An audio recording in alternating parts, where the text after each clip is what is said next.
ശ്രീമദ് ഭാഗവത കഥാമൃതം 2-ാം ദിവസം 1-ാം സ്കന്ധം. സൂതൻ പറഞ്ഞു, വിശുദ്ധ മനസ്കരായ നിങ്ങളുടെ അഭ്യർത്ഥന ശ്ലാഘനീയം തന്നെ. ശ്രീകൃഷ്ണ ഭഗവാന്റെ മഹിമയാർന്ന ലീലാകഥകളാണല്ലോ നിങ്ങൾ എന്നോട് പറയുവാൻ ആവശ്യപ്പെടുന്നത്. മനുഷ്യൻ എല്ലായ്പ്പോഴും ശ്രീകൃഷ്ണനുള്ള ഭക്തി വർദ്ധിപ്പിക്കാനുതകുന്ന കാര്യങ്ങളിൽ ഏർപ്പെടേണ്ടതാണ്. എന്തെന്നാൽ സ്വാർത്ഥ ലാഭ മോഹരഹിതമായ ഭക്തിയുടെ ഫലമായി മനുഷ്യൻ സച്ചിദാനന്ദ സ്വരൂപമായ ദൈവപദം പ്രാപിക്കുന്നു. പാരമ്പര്യ സംസ്കാരം മനുഷ്യന് 4 തരം നേട്ടങ്ങൾ പറഞ്ഞിരിക്കുന്നു: ധർമ്മം, അർത്ഥം, കാമം, മോക്ഷം. ഒരുവൻ തൻ്റെ കടമ അതെത്ര ഭംഗിയായി തന്നെ നിർവഹിച്ചാലും ഭഗവത് ഭക്തിയിൽ കൂടുതൽ താല്പര്യമുളവാക്കുവാൻ പര്യാപ്തമല്ലെങ്കിൽ അതൊക്കെയും വ്യർത്ഥമത്രേ. ധനസമ്പാദനത്തിനായി മാത്രം ഒരുവൻ തൻ്റെ കടമകൾ നിർവഹിക്കരുത്. ധനമാകട്ടെ സുഖഭോഗങ്ങൾക്കായി മാത്രം ഉപയോഗിക്കുകയും വരുത്. ധർമ്മപ്രവൃത്തികൾക്കായി വേണം അത് വിനിയോഗിക്കുവാൻ. ഇന്ദ്രിയ സുഖങ്ങൾ ജീവിതത്തിൻ്റെ പ്രകൃതിയാണ്. ആയത് ലക്ഷ്യമോ മാർഗമോ ആയിക്കൂടാ. കാരണം ജീവിതോദ്ദേശം ഉന്നതമായ ഒന്നാണ്.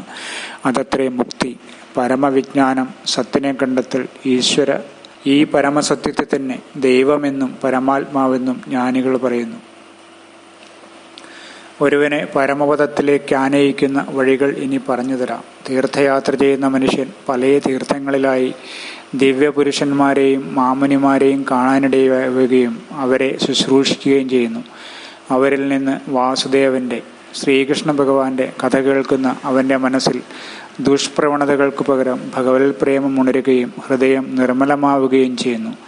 ഭഗവാൻ സത്വഗുണ സ്വരൂപനാകയാൽ രജോഗുണ തമോ ഗുണജന്യങ്ങളായ ദുശ്ചിന്തകളെ പാടെ നിർമ്മാർജ്ജനം ചെയ്യുവാൻ ഹൃദയത്തിലെ ഈ പരമപ്രേമത്തിനു കഴിയും. പിന്നീട് സംശയമന്യേ കാലതാമസം കൂടാതെ അവന് തൻ്റെ ആത്മബോധം പരമാത്മബോധം തന്നെയാണെന്ന തിരിച്ചറിവുണ്ടാകുന്നു. അതുമാത്രമാണ് സത്യമെന്നും അവനറിയുന്നു. ഈ ആത്മബോധത്തെയാണ് എല്ലാ വേദപുരാണങ്ങളും ലക്ഷ്യമാക്കുന്നത്.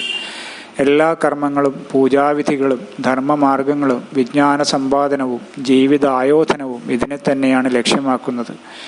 അന്തിമ വിശകലനത്തിൽ അതുമാത്രമേ സത്യമായുള്ളൂ. തുടക്കത്തിൽ സ്വപ്രഭാവത്തിൽ 3 സ്വഭാവഗുണങ്ങൾ, സത്വ രജസ് തമോ ഗുണങ്ങൾ ജനിച്ചു. ഇക്കാണുന്നതും അല്ലാത്തതുമായ എല്ലാം ആ ശ്രീകൃഷ്ണ ഭഗവാൻ തന്നെ. കത്തുന്ന കനലിൻ്റെ രൂപഭാവങ്ങളാർജിക്കുന്ന തീ പോലെ എല്ലാറ്റിലും അനന്തകോടി രൂപങ്ങളിലും ജ്വലിച്ചു നിൽക്കുന്ന സത്ത് ആ പ്രഭാവമത്രേ.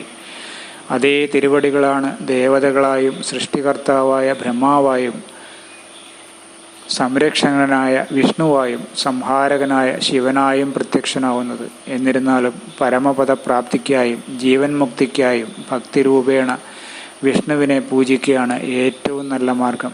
എന്തെന്നാൽ ഭഗവാൻ പരിപൂർണവും നിർമ്മലവുമായ സത്യമത്രേ.